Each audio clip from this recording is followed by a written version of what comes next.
Hello बच्चों, welcome to achievers we can achieve anything. और इसी कोट के साथ हम शुरू करते हैं आज का टॉपिक। आज का टॉपिक है हमारा रीजनिंग, और इसमें हम पढ़ेंगे ब्लड रिलेशंस के बारे में। वैसे तो रीजनिंग के आपके बहुत सारे टॉपिक होते हैं, बट अब आज हम पढ़ेंगे ब्लड रिलेशन की। हिंदी में इसे बोलते हैं रक्त संबंध। ये एक ऐसा टॉपिक है जिससे बहुत सारे क्वेश्चंस आते हैं, और आप कोई भी एग्जाम दो उसमें आपका इससे रिलेटेड एक क्वेश्चन पक्का होगा। और ये क्वेश्चन इतने इजी होते हैं कि इसके आपके जो क्वेश्चन गलत होने के चांसेस है ना, वो बहुत कम हो जाएंगे इस वीडियो के बाद। तो ध्यान से देखते रहिए, आगे देखिए। तो सबसे पहला क्वेश्चन हम देखते हैं कि ए बी के पिता है तथा ए सी के पति का बेटा है, तो सी बी की क्या लगती है?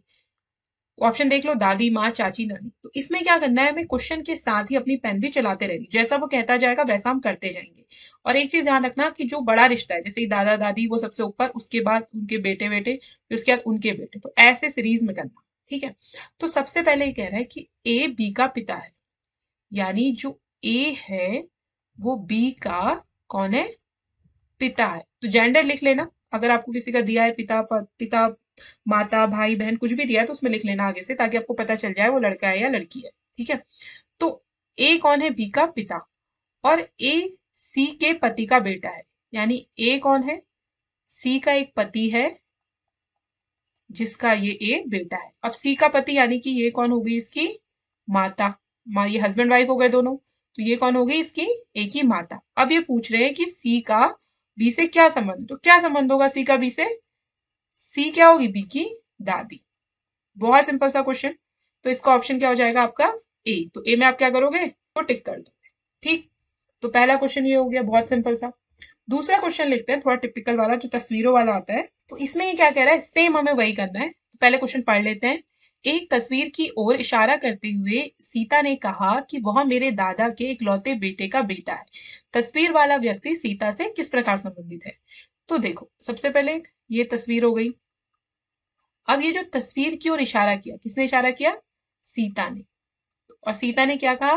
कि वह मेरे दादा, वह इसके दादा के इकलौते बेटे, दादा का कौन है? बेटा, उसका क्या है? बेटा। तो ये सीता के कौन हो गए? सीता के दादा का बेटा सीता का कौन होगा? पिता। ठीक है, मेरे दादा के इकलौता बेटा है, तो इकलौता बेटा यही हो गया। ये कौन हो गया? इसके पिता। अब तस्वीर वाला व्यक्ति सीता से किस प्रसंग, तो सीता का क्या होगा? ये भाई। आया समझ में? दोबारा देख लो कि एक तस्वीर है, उसकी ओर सीता ने इशारा किया और क्या कहा कि ये जो व्यक्ति है वो सीता के दादा के इकलौते बेटे का बेटा है। इकलौता बेटा यानी सीता के पिताश्री, और सीता के पापा यानी कि इस लड़के के भी पापा। तो ये आपस में दोनों क्या हो गए? भाई बहन। तो तस्वीर वाला व्यक्ति सीता से किस प्रकार संबंधित हो गया? ये क्या हो गया? सीता का भाई।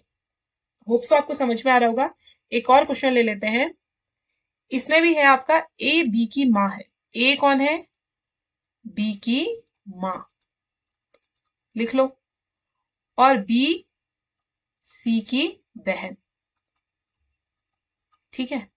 और उसके बाद क्या? तथा डी बी का पति। डी कौन है? बी का पति। तो डी और ए का क्या संबंध है? तो ये माता है, इसकी माता की ये बेटी है, और इस बेटी का ये पति है, यानी इसका क्या हो गया? ये दामाद। बेटी के पति को क्या कहते हैं? दामाद। तो ये क्या हो गया? दामाद। ठीक है ना? सिंपल से क्वेश्चन। एक और क्वेश्चन देख लेते हैं। एक फोटोग्राफ की ओर इशारा करते हुए, तो अगेन क्या है? एक फोटोग्राफ है, उसकी ओर इशारा करते हुए एक औरत कहती है। कौन कहती है? एक औरत कहती है कि ये जो आदमी है, इस आदमी के बेटे, इस आदमी का बेटा है ना, तो यहां लिखते हैं, इस आदमी के बेटे की बहन। ठीक है, इस आदमी के बेटे की बहन इस औरत की क्या है? सास।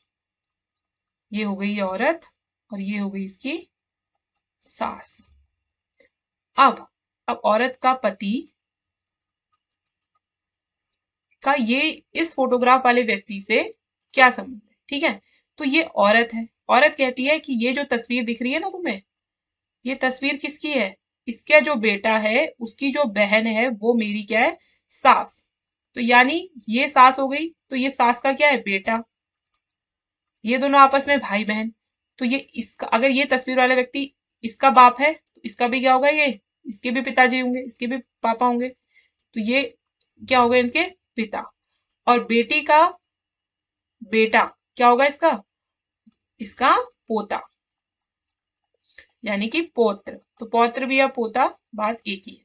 तो क्या ऑप्शन हो जाएगा इसका, सी ऑप्शन सही हो जाएगा। कौन सा ऑप्शन करेक्ट हो जाएगा, सी। ठीक है, तो इस प्रकार आप इन क्वेश्चंस को कर सकते हैं। तो इसकी प्रैक्टिस करते रहिए, और कोई भी क्वेश्चन आपको नहीं आते हैं तो आप वो हमसे कमेंट बॉक्स में पूछ सकते हैं, हम उसको नेक्स्ट वीडियो में आपके लिए उसे क्लियर कर देंगे। और इस वीडियोस को बार बार देखिए और प्रैक्टिस करते रहिए। बहुत ईजी क्वेश्चन होते हैं, जो मैंने आपको ट्रिक बताई है ना, कि जैसा क्वेश्चन में दिया गया है आप वैसा वैसा करते जाइए, और जो बड़ा रिश्ता है उसको ऊपर रखिए, छोटे रिश्तों को नीचे। बड़ा छोटा समझ रहे हो ना, यानी दादा दादी वो सब ऊपर, उसके नीचे उनके बच्चे, उसके नीचे उनके बच्चे, फिर अगर उनके भी कोई बच्चे हैं तो ऐसे करके। ठीक है, और जो सब बराबर वाले जिसकी भाई बहन पति पत्नी, वो सब क्या करना है तुमने, एक जनरेशन वाले एक साथ। तो क्या होगा, तुम्हारे इसके जो आंसर्स हैं वो आराम से निकल जाएंगे। आशा करती हूँ कि आपको ये वीडियो पसंद आई होगी, और अगर आपको पसंद आई है तो हमारे चैनल को लाइक एंड सब्सक्राइब करिए। और तब तक के लिए keep learning, thanks for watching.